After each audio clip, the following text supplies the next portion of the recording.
ਸਾਮਨੇਕੁਮ ਭਾਈ ਜਾਨ ਕੈਸੇ ਠੀਕ ਹੋ। ਨੁਮਾਨ ਭਾਈ ਤੁਹਾਡੇ 125 ਦਾ ਕੰਮ ਹੋ ਗਿਆ ਜੇ, ਠੀਕ ਹੈ ਨਾ। ਆ ਕੇ ਤੁਸੀਂ ਲੈ ਕੇ ਜਾ ਵੀ ਸਕਦੇ ਹੋ, ਬਕਾਇਦਾ ਤੁਹਾਨੂੰ ਇਹਦਾ ਸੌਣ ਵੀ ਚੈੱਕ ਕਰਾਵਾਂਗੇ, ਆਪਣੇ ਦੋਸਤਾਂ ਨਾਲ ਸ਼ੇਅਰ ਕਰਾਂਗੇ।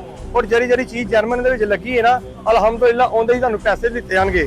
ਇਹਦੇ ਵਿੱਚ ਉਹ ਕੰਮ ਨਹੀਂ ਹੈਗਾ। ਅਗਰ ਇਹ 125 ਬੰਦ ਹੋ ਗਿਆ ਨਾ ਤੇ ਐ ਨਾ ਸਮਝਣਾ ਕਿ ਇਹਦੇ ਵਿੱਚ ਚੀਜ਼ ਚਾਈਨਾ ਦੀ ਲੱਗੀ ਹੈ ਜਾਂ ਪਤਾ ਨਹੀਂ ਕਿਹੜੀ ਚੀਜ਼ ਲਗਾਤੀ। ਜਿਹੜੀ ਚੀਜ਼ ਦੀ ਤੁਹਾਨੂੰ ਪਰਚੀ ਦੇਵਾਂਗੇ ਜਰਮਨ ਦੀ, ਔਰ ਜਰਮਨ ਹੋਏਗਾ। ਅਗਰ ਨਾ ਨਿਕਲੀ ਉਹ ਜਰਮਨ ਸਮਾਨ, ਤੁਹਾਨੂੰ ਡਬਲ ਪੈਸੇ ਦਿੱਤੇ ਜਾਣਗੇ। ਬਕਾਇਦਾ ਤੁਸੀਂ ਸੌਣ ਚੈੱਕ ਕਰੋ 125 ਦਾ।